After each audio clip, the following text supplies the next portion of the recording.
Mario. ¿Mario qué? Velázquez. Francesca conectados. Claro, ¿no vas a presentar?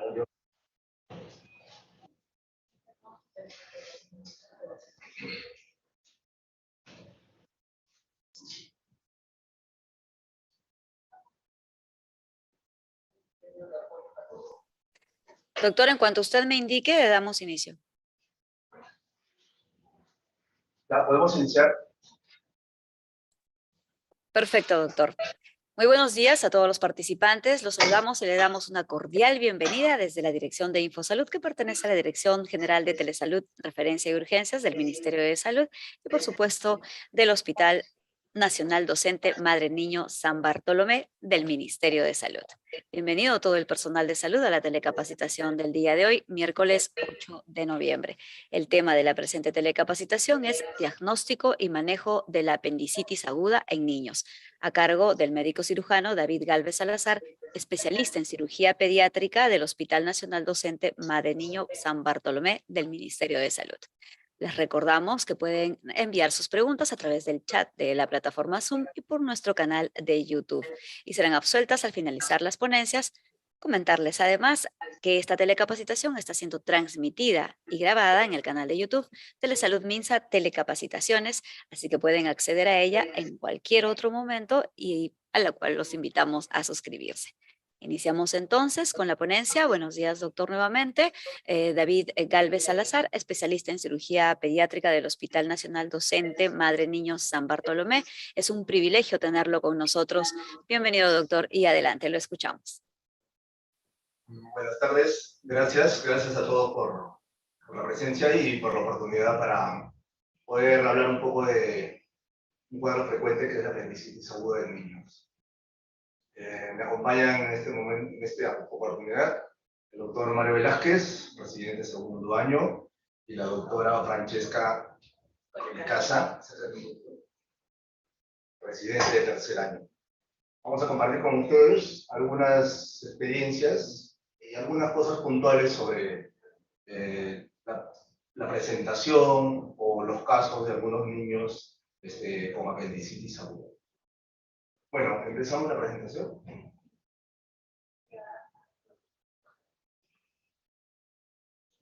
Violeta.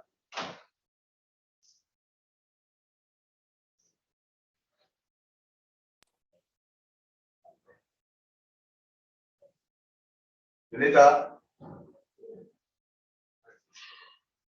momento, por favor. Claro, doctor, no se preocupe. A la presentación.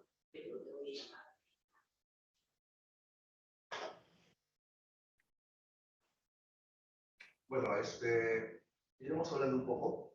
La apendicitis es un cuadro inflamatorio del apéndice cecal que lleva a una respuesta inflamatoria a veces localizada y a veces generalizada abdominal. La presentación en niños es algo diferente, difiere en cuanto a la presentación de adultos.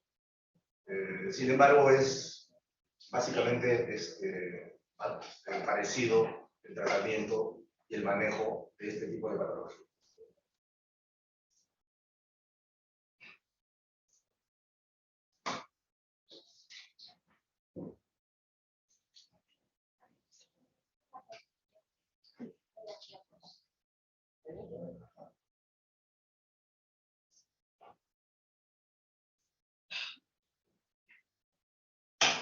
¿Cómo lo avanzo? Ya se visualiza, doctor, la presentación. Ya, ok. Bueno, empezamos. Apendicitis aguda en niños. Ahora, esta gráfica representa la parte general anatómica del apéndice, que ya más o menos todos lo conocemos. Lo importante es saber que en niños es aproximadamente entre 6 a 10 centímetros, con un diámetro aproximado de 0,5 centímetros, ¿no? Tener en cuenta algunas estructuras anatómicas, como la base del apéndice, que es importante en este caso con respecto a los niños. Ya más adelante lo vamos a tocar. La siguiente, por favor. ¿Cuál es la flora que está en el colon y en la zona cecal del apéndice, ¿no? Tenemos estos streptococos, el bacteroides, el Escherichia coli y algunas pseudomonas, que nos van a tener, que nos van a dar las pautas para tener nuestros tratamientos posteriormente con antibióticos.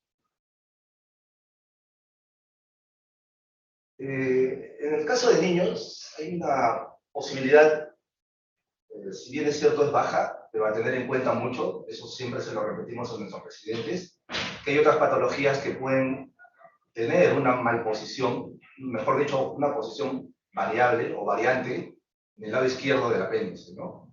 ¿En qué patologías, por ejemplo, nuestros residentes tienen bastante malrotación intestinal, el situs inversus totalis, y la reparación de la hernia diafragmática también, en gastroquisis y en onfalocele. Son patologías en las cuales, como cirujanos pediatras, estamos obligados a preguntar a los pacientes que vienen con apendicitis y saber si tienen algún antecedente de estas patologías, que son más frecuentes en los recién nacidos, ¿no? Que se diagnostican frecuentemente en el recién nacido.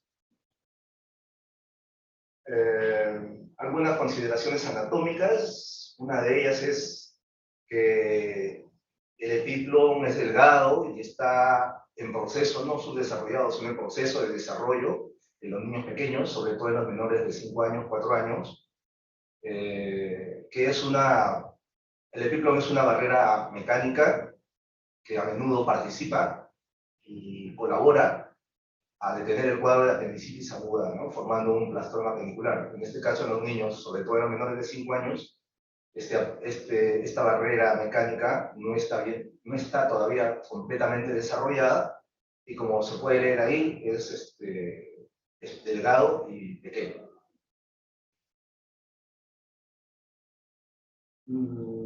Bueno, esta imagen la traía a colación de que, bueno, el apéndice es un tejido intestinal que tiene todas las capas del intestino, y ahí están pues el tejido linfático asociado, los ganglios linfáticos, que son los que se inflaman y hacen que se estreche la luz intestinal, produciendo toda la cascada inflamatoria para que se desarrolle la apendicitis. Como lo repetía al inicio, la inflamación del apéndice fecal, que es la apendicitis, lleva a un cuadro inflamatorio abdominal. No es solamente un cuadro localizado, sino es un cuadro ya inflamatorio abdominal, en el cual está comprometido el intestino grueso, el ciego, el apéndice y la porción distal del intestino delgado, el hígado. Con respecto a la patología del apéndice, bueno, hay diversos estudios que refieren a las infecciones virales como las principales causas de la apendicitis por esta inflamación de estos ganglios periapendiculares, dentro de la pared apendicular. Se ha señalado que solo la mitad de las causas se debe a una obstrucción luminal por heces, fecalitos y la hiperplasia linfática o algunas neoplasias, que es un poco más raro en los niños. Los cuerpos extraños, sin ser frecuente como causa de apendicitis, sí se reportan. Cuerpos extraños como parásitos, cuerpos extraños ingeridos por el niño por vía oral, se reportan como que se alojan de alguna manera en la luz apendicular y producen apendicitis.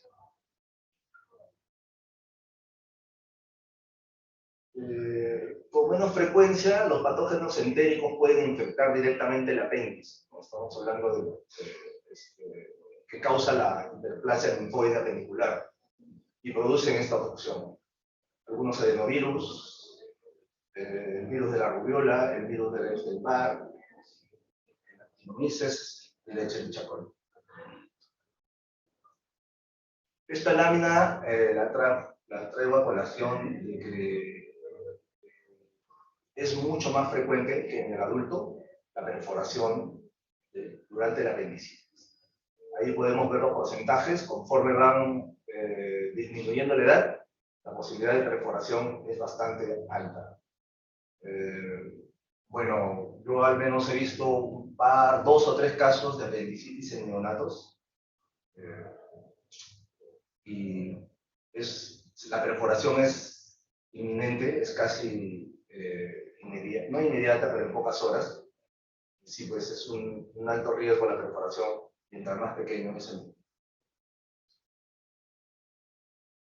La clínica de la apendicitis es una triada ya característica que siempre le repetimos a nuestros residentes, ¿no? Y que va en orden cronológico, como es el dolor abdominal, la migración del dolor, las náuseas y los vómitos, y después de las 18 o 24 horas, inicia la fiebre. En este orden cronológico es la triada de la apendicitis del niño. Sin embargo, hay otra sintomatología, puede existir anorexia o hiporexia, tampoco puede no existir. Hemos tenido pacientes que vienen con apendicitis, quieren comer su hamburguesa, quieren comer su lomo saltado, tienen bastante apetito.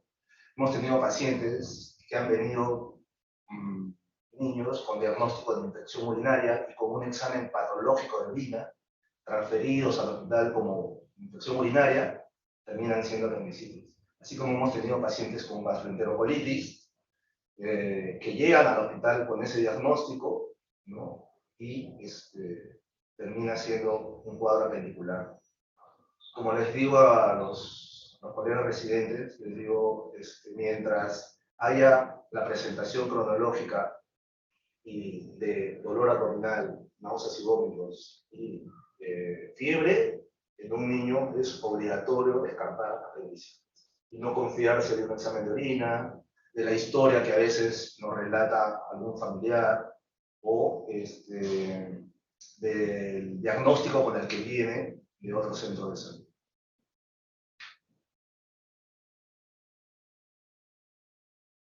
Generalmente los niños mayores refieren el dolor, son buenos informantes. El tema es más con los niños menores de 5 años o pequeños, o con algún niño con cualidades especiales, el cual no puede referir el dolor. Entonces, nosotros tenemos que valernos de algunos signos, ¿no? Como por ejemplo al caminar, al cambiar de posición, el dolor, o en todo caso en los niños pequeños, ni siquiera ya ellos se mueven, sino están solamente echados, no desean caminar o quieren estar solamente en brazos de la mamá, están algo irritables, no manifiestan una actividad habitual como niños que son.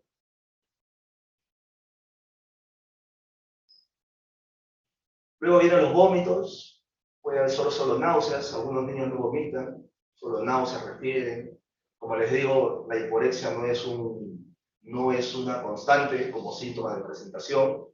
Algunos niños pueden venir con mucha hambre y querer comer, es más, algunos llegan comiendo, nos ha pasado acá los residentes que reciben frecuentemente a los niños en emergencia, a veces requieren que los niños están pues comiendo, llegan comiendo. Y la fiebre, que es ya pasada las 24 horas, como síntoma del proceso inflamatorio abdominal que se refería hace un momento.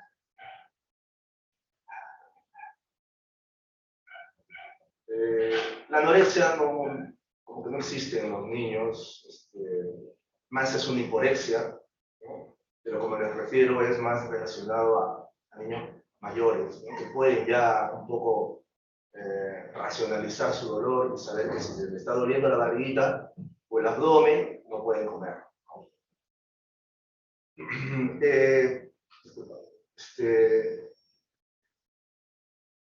Algunos niños no refieren esa migración del dolor, sino es un dolor que se inicia en esa zona. No sabemos, bueno, no se puede dilucidar si es porque ellos en su escala valorativa no está localizar el dolor, sino es el dolor del abdomen, nada más lo que yo refiero, ¿no? La hiporexia que le refiero, esto de la insensibilidad al rebote, se da mucho en nuestros pacientes, a los pacientes a los cuales son pacientes con cualidades especiales, nosotros le llamamos un poco acá con los residentes, yo le refiero como un caso de apendicitis atípica. Estamos hablando de niños pues que tienen 8 años y pesan 70 kilos, ¿no? Tienen 10 años y pesan 92 kilos, etc. Entonces, en estos niños que tienen un abdomen voluminoso, un porcentaje de grasa corporal aumentado, pareciera que esa grasa los defiende un poco y hace que el proceso inflamatorio sea más localizado, o en todo caso el cuadro menos evidente. Los pacientes, es decir, los pacientes obesos. Otro tipo de pacientes son los pacientes Down, que son niños que no refieren casi nada, no dan ninguna referencia de dolor, solamente están sentados y cuando uno quiere examinarlos no les permite, están bastante irritables. Entonces, en esos niños hay que valorar. Hay otro tipo de enfermedades, como las trombocitopenias, ¿no? Que también a veces algunos dan sintomatología abdominal. Y ahora último, hemos visto en los casos de pacientes pediátricos con COVID, que pues con evidencia, ¿no? Con evidencia han habido casos de pacientes en los cuales han venido con dolor abdominal, en fosilera derecha, con signos de rebote, se les ha hecho una ecografía líquido libre en cavidad, se les hace una tomografía y sale el apéndice inflamado. Sin embargo, es el proceso del virus, del SARS-CoV, que nos ha tenido pues estos 2 años bastante alertas, y tuvimos casos de ese tipo de pacientes, en los cuales nos hacían pensar de que podían ser apendicitis y de repente terminaban siendo cuadros de adenopatías múltiples inflamatorias en esa región.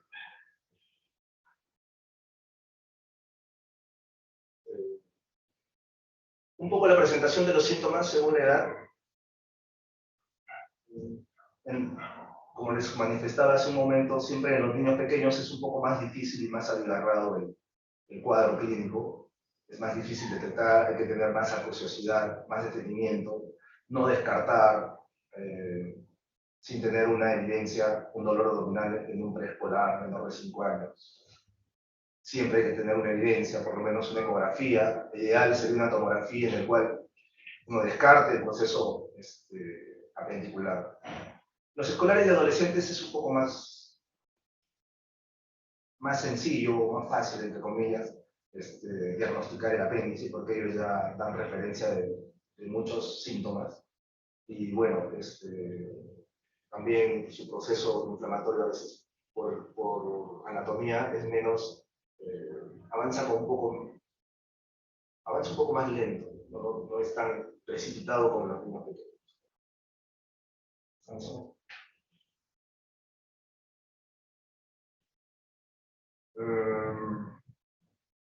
Ya. Lo mismo, ¿no? La clínica, lo que les repetí hace un momento, los síntomas inespecíficos en los niños menores de 5 años, sobre todo, retrasa el diagnóstico y la progresión es más rápida de la enfermedad, ¿no? Como regla, no se aconseja la analgesia en pacientes con apendicitis, ya que podría enmascarar los síntomas, ¿no? Sin embargo, no se ha evaluado una estadísticamente significativa una diferencia en el momento del diagnóstico. Es más, los pacientes ya vienen casi todos automedicados o premedicados, entre comillas, por los familiares, ya vienen con un componente importante de haber sido automedicados. Entonces eso tendría que hacernos valorar también a no confiarse y dar por descartado un cuadro de apendicitis.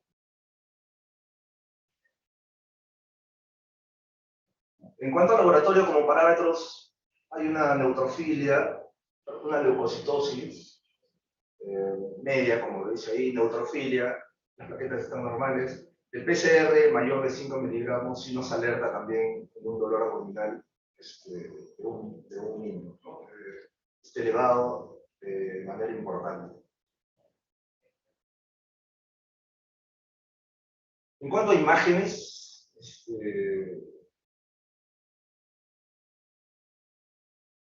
siempre ahora estamos, bueno, en una época de la investigación en la cual la evidencia es importante.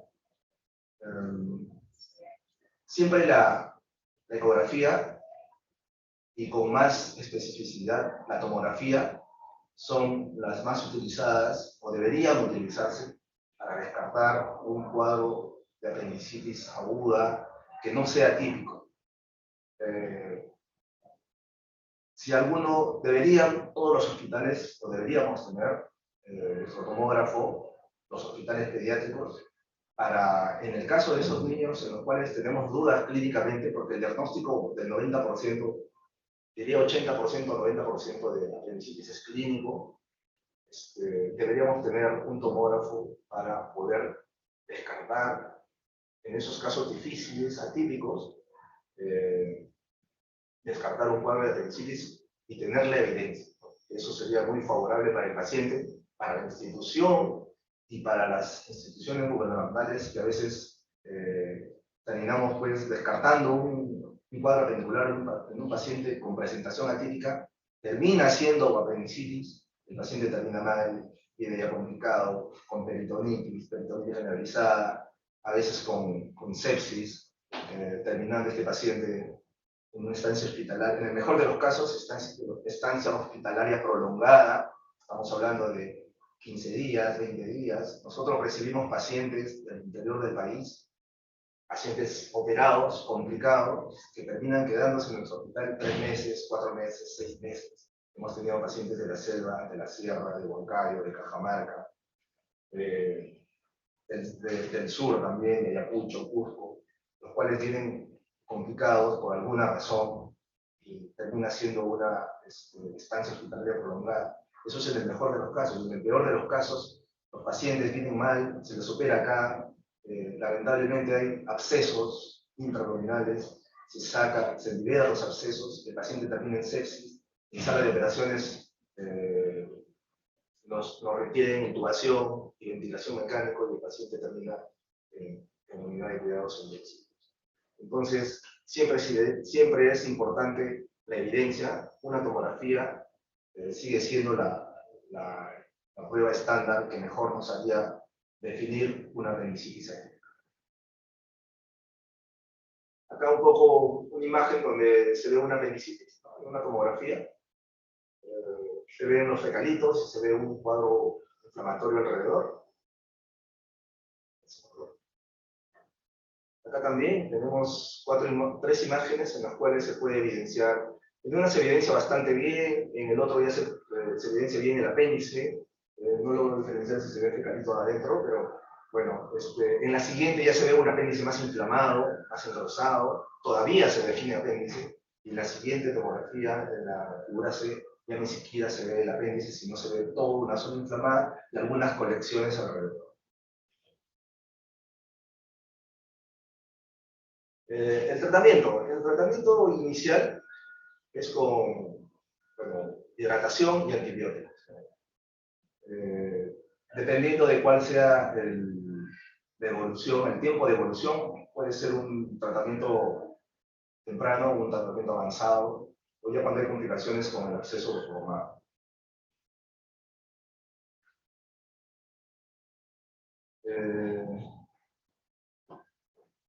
En la apendicitis temprana, que es nosotros le llamamos no complicada, estamos hablando de menos de 24 horas de un proceso inflamatorio abdominal.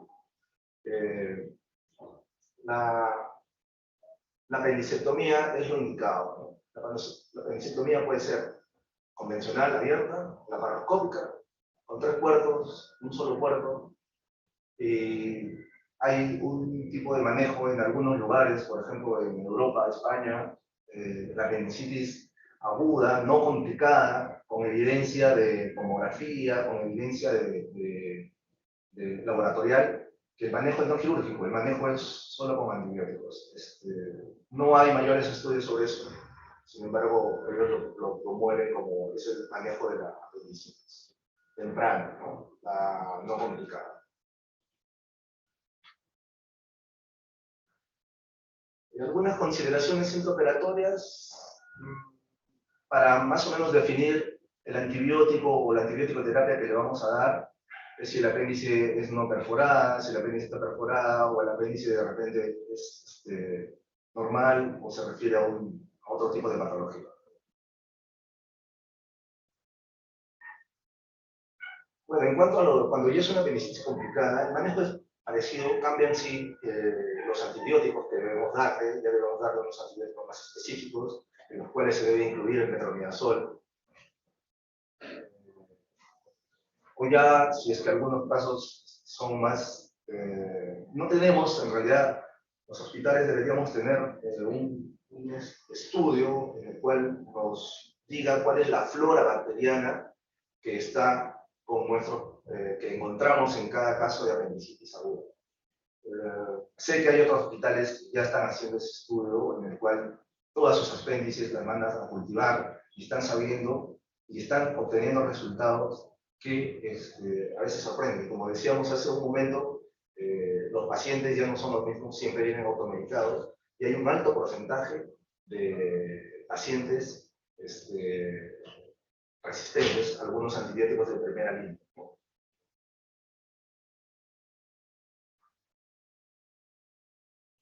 En cuanto a la apendicitis perforada, ¿no? Primero sí hay que dar siempre antibióticos, siempre el manejo inicial va a ser con antibióticos, y la apendicectomía es de primera elección. El lavado o irrigación peritoneal, acá nuestros residentes que siempre están atentos a la literatura nueva, siempre nosotros como generación anterior de cirujanos estábamos acostumbrados a hacer irrigaciones peritoneales. Sin embargo, ahora está estadísticamente significativa demostrado de que no es conveniente. Ya nosotros casi no hacemos irrigaciones. Y lavado lo hacemos, pero bajo visión directa, que ya nos permite hacer eso la laparoscopia. Es importante la ingesta de oral y dieta. Cuando hacemos cirugía laparoscópica está dentro del estándar, iniciamos a las 24, 48. Algunas consideraciones,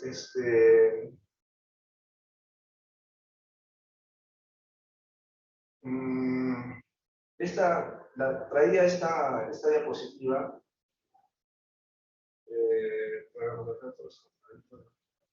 Es parecido, ¿no? Para recalcar el tema de la irrigación que ya no se debe hacer, ¿no? Y si se hace un lavado se tiene que aspirar todo. Si hay abscesos, obviamente sí se tiene que hacer un poco de irrigación y liberar.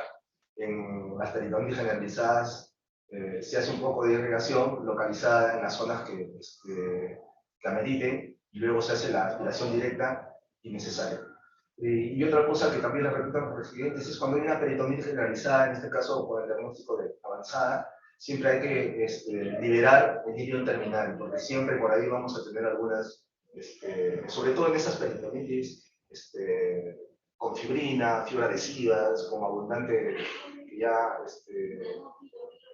que hay, los intestinos están pegados, o a veces termina siendo un plastrón, hay que liberar el último segmento intestinal del ilion para poder tener una seguridad de que eso ya no se va a volver a pegar.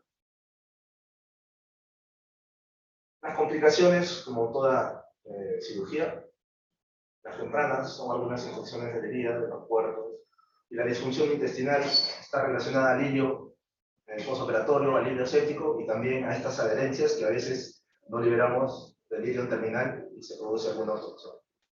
Las tardías, obstrucciones por vía de adherencias, y una apendicitis de muñón es muy raro, pero algunas veces sí los hemos visto, ¿no? Ahora les vamos a presentar algunos casos. ¿Alguna pregunta hasta ahí? Doctor, al finalizar su ponencia, continuamos con las preguntas. Ya, ok, muy amable, gracias. Perfecto, doctor. Bueno, les presento acá algunos casos. Este es un caso de una apendicitis supurada. Estamos haciendo la técnica del video asistida. No es monopuerto porque no usamos un puerto, sino lo sacamos transumbilical. Ahí están viendo que estamos sacando por el ombligo del paciente. No hemos hecho otra incisión.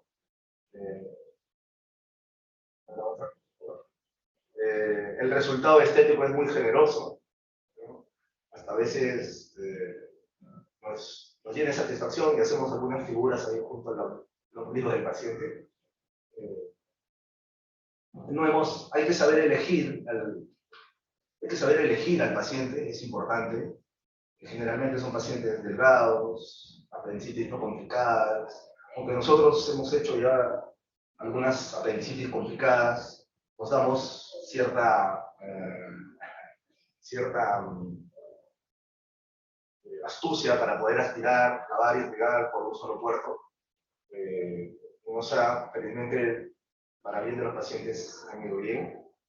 Y son por ahí algunos tips que aconsejamos a nuestros residentes para que puedan resolver algo de la manera adecuada, siempre y cuando se escoja el caso adecuado, el paciente adecuado, ¿no? El paciente lo permite.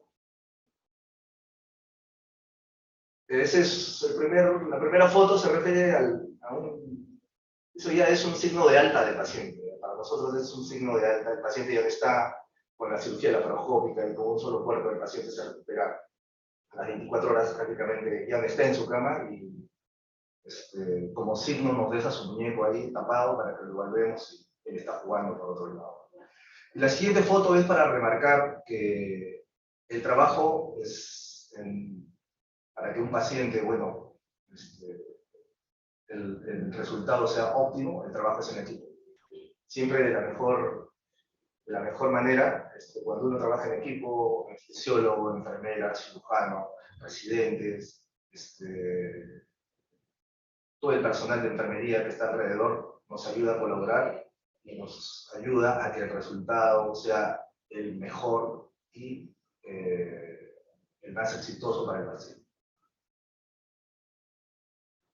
Esta foto la traía a colación de que a veces los pacientes pediátricos, como les decía, ya son de 10 años, pero este niño, por ejemplo, tenía 11, pero era más alto que la mamá y más alto que el cirujano. Entonces, hay que valorar también esas condiciones del paciente para poder darle un buen tratamiento.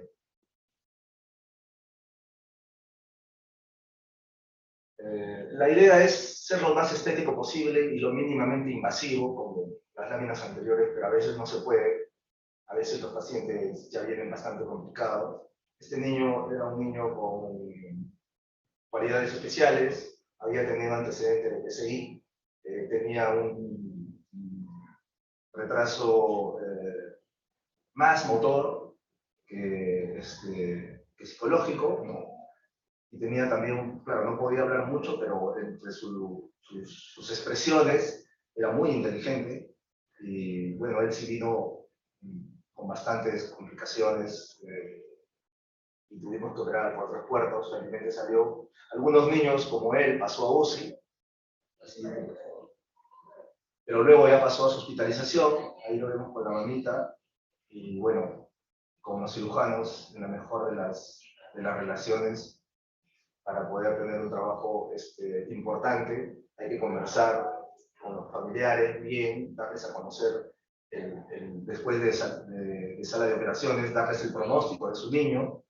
Es difícil decirle al familiar, al papá, que su niño va a ir a cuidados intensivos, o se puede complicar, o puede volver a operarse, pero hay que decirle siempre, siempre informarlos, y ellos siempre van a estar llanos a colaborar, ¿no? Este es otro caso de otro paciente, es una apendicitis con peritonitis localizada, con regular cantidad de pus, pero felizmente lo pudimos resolver por la vía transumbilical también.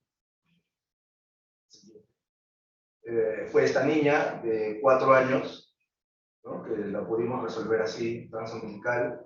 Luego ahí, ya cuando ha salido, está a punto de salir de alta, ya con su mamita y la abuelita. En este caso, había una parte en la cual no les mencioné que, bueno, se está aceptando que hasta un 30% de pacientes que padres tuvieron apendicitis, los niños hacen apendicitis. No es una causa directa, pero sí hay un riesgo probable, ¿no? En este caso, esta niña, 3 días antes, la habían operado a su hermanita, ella tenía 5 años, su hermanita tenía 6. Y su hermanita le dejó ese globo, porque la niña que se había operado antes se iba y ella se quedaba. Le dejó su globo, los papás, todo el piso era familiares de la niña, de los niños, ¿no? Todos estaban ahí, inclusive cuando las enfermeras nos llamaban para pasar visita, a veces se confundían de pacientes, así que tuvieron que ponerlos a una en un extremo y a la otra niña en otro extremo en diferentes habitaciones para que no se puedan confundir con las indicaciones y todo, ¿no?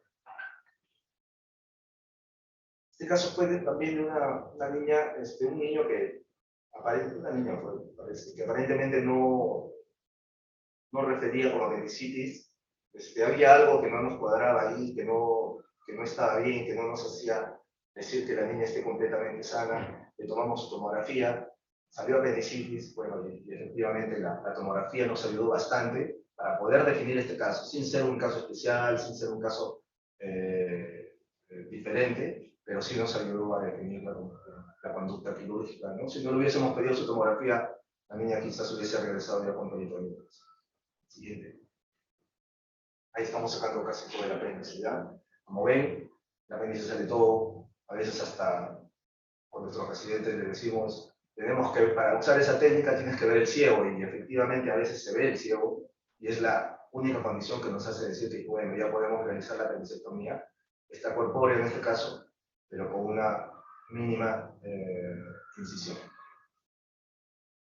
Y el mismo caso de los niños que cuando ya están sanos, ya se sienten tranquilos, curados, ya no están en su cama, no dejan sus muñecos ahí, no de recuerdo, sino porque ellos están jugando. Gracias por su audiencia.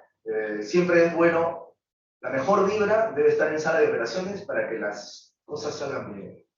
Si tienes un buen equipo, si tienes un equipo con tranquilidad, en paz, con buenas vibras, como dice ahí, todas las cosas van a salir bien. No hay que estar muy rígido, ni muy serio, ni muy agotado. Hay que estar con buenas vibras para que todo se resuelva de la mejor manera en sala de operaciones. Bueno, eso es lo que les traía a ustedes como presentación. Esperamos sus preguntas acá para poder tratar de resolverlas o conversarlas. Muy bien, Gracias. muchísimas gracias al doctor David Gálvez Salazar por su excelente exposición, y agradecemos también a todos los participantes. A continuación se dará lectura a las preguntas de nuestro chat.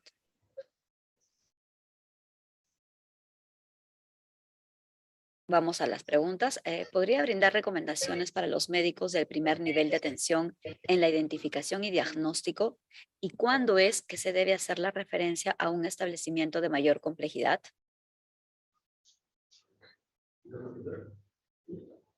¿Alguno de ustedes quiere responder algo? ¿Alguna recomendación? Al primer nivel.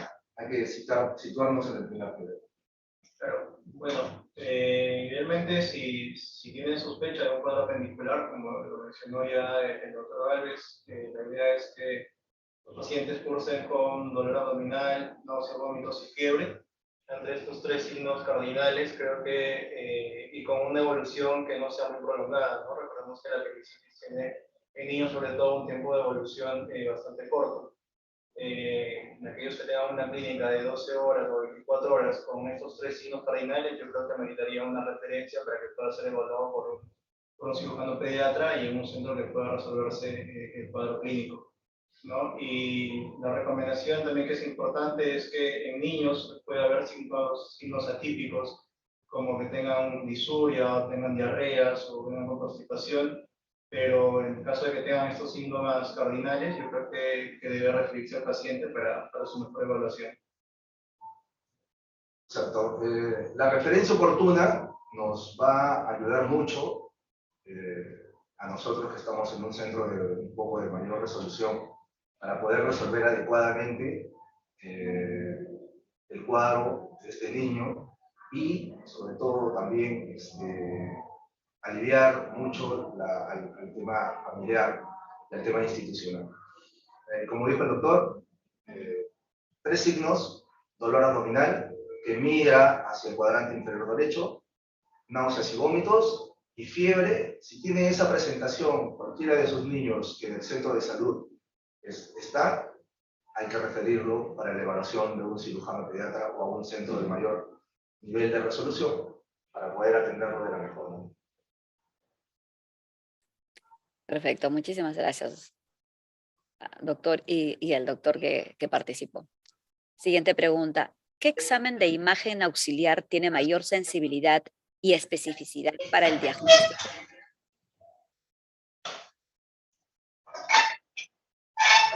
Como ya lo mencionó el doctor, el diagnóstico de la apendicitis aguda básicamente es clínico en el caso de los niños, pero dentro de los exámenes auxiliares que tenemos, en un primer nivel de atención o en un hospital general contamos con lo que es la ecografía, pero si nos referimos a la sensibilidad y especificidad tendríamos que tomar una tomografía.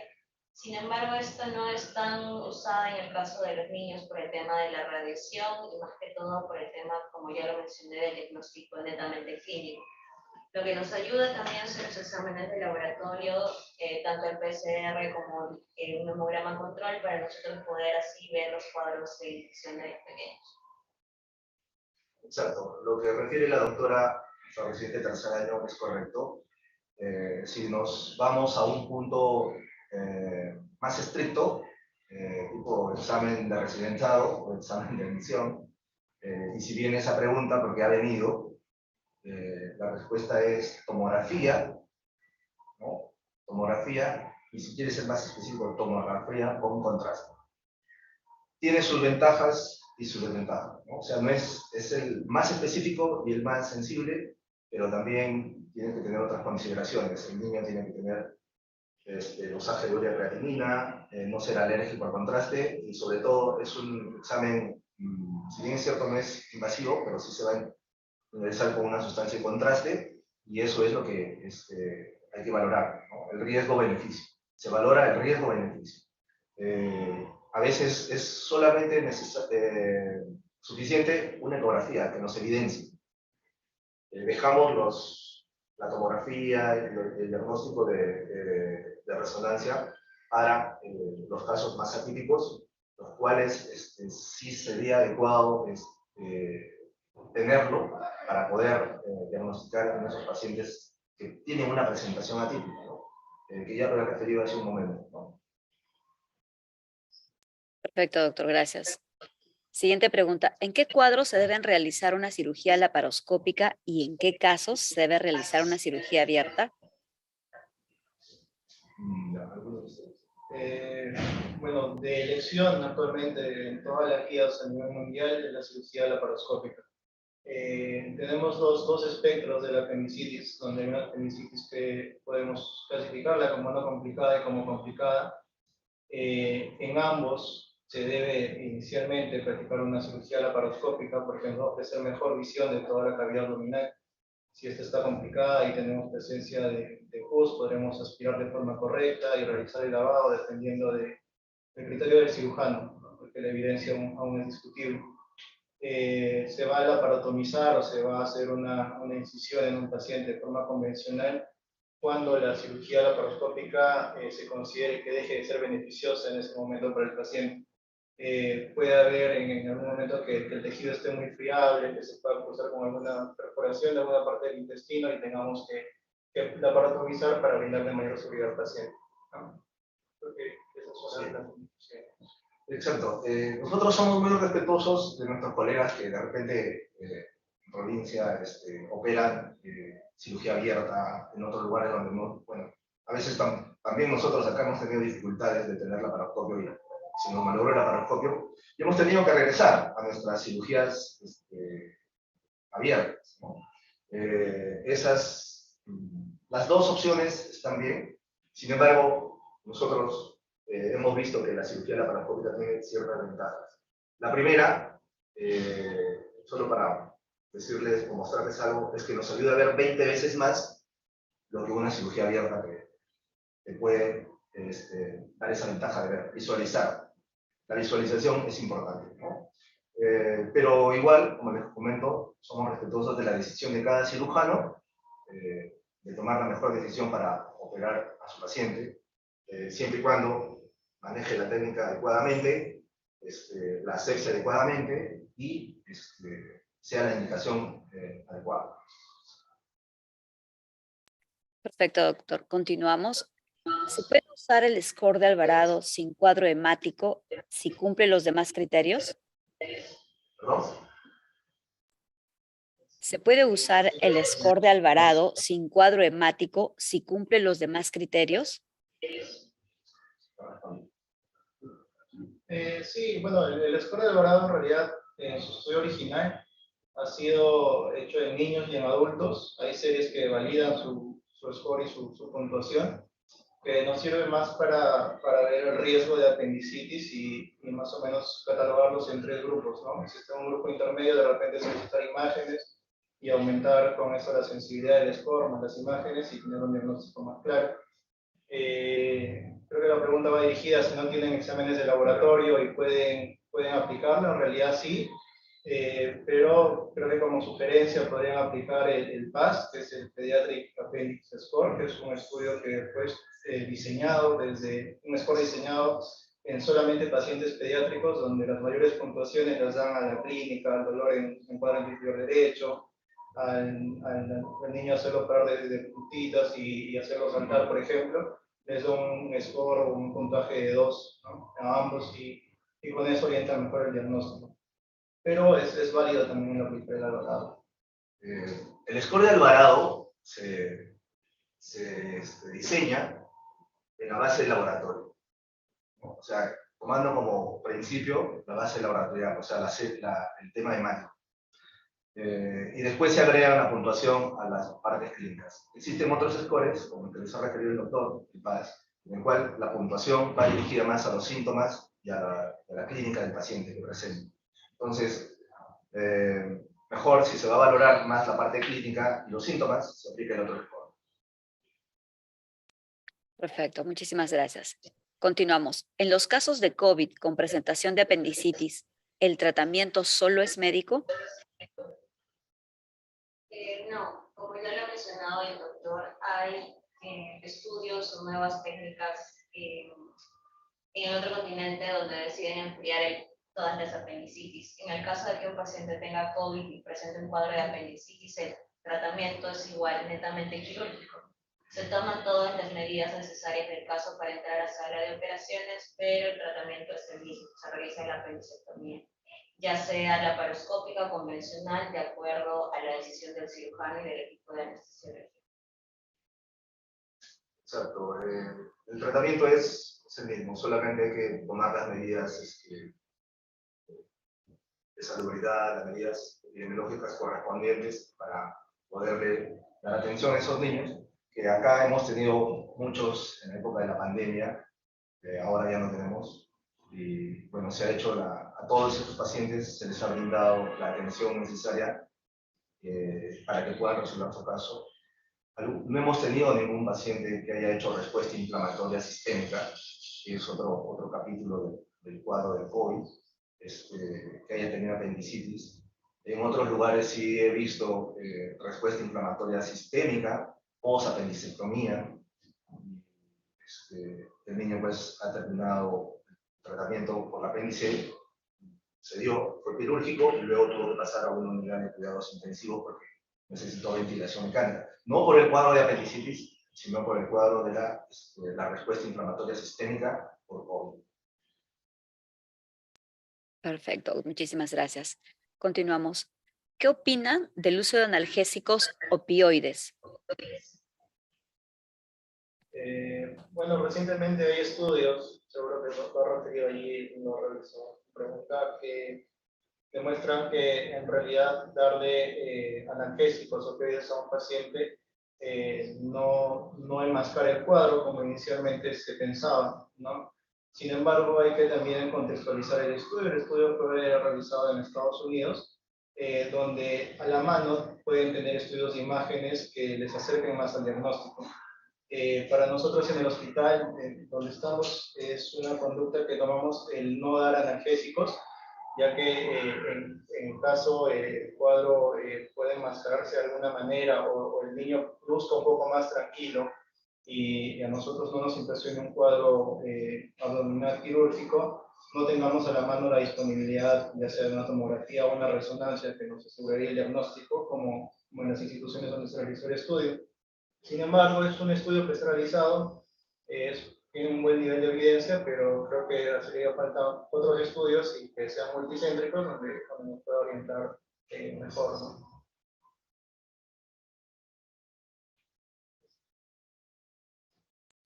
Muy bien, doctor, gracias.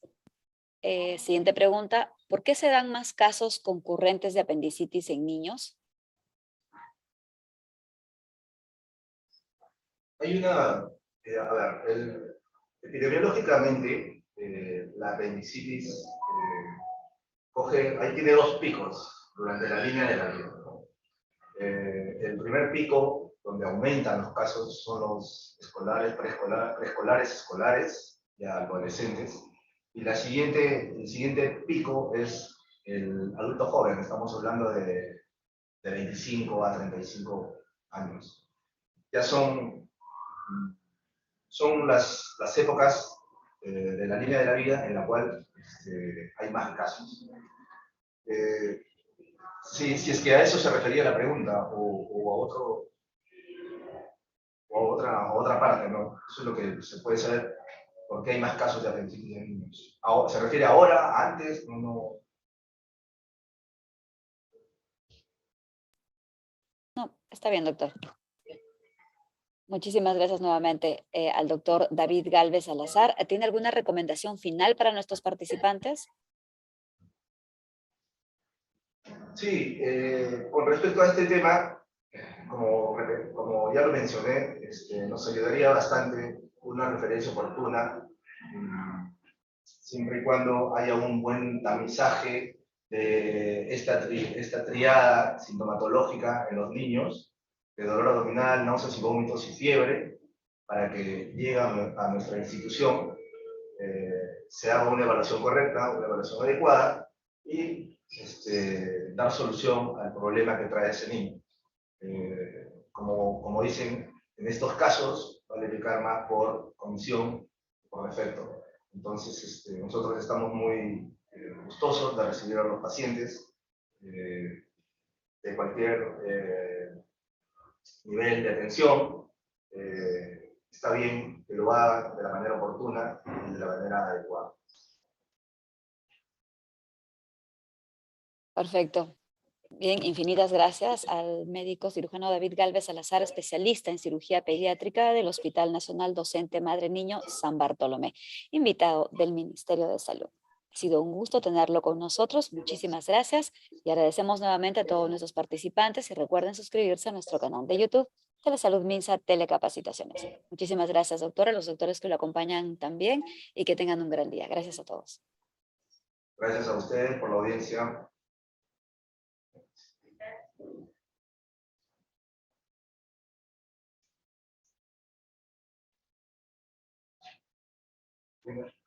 Yo me interesa trabajar con los ya no leamos.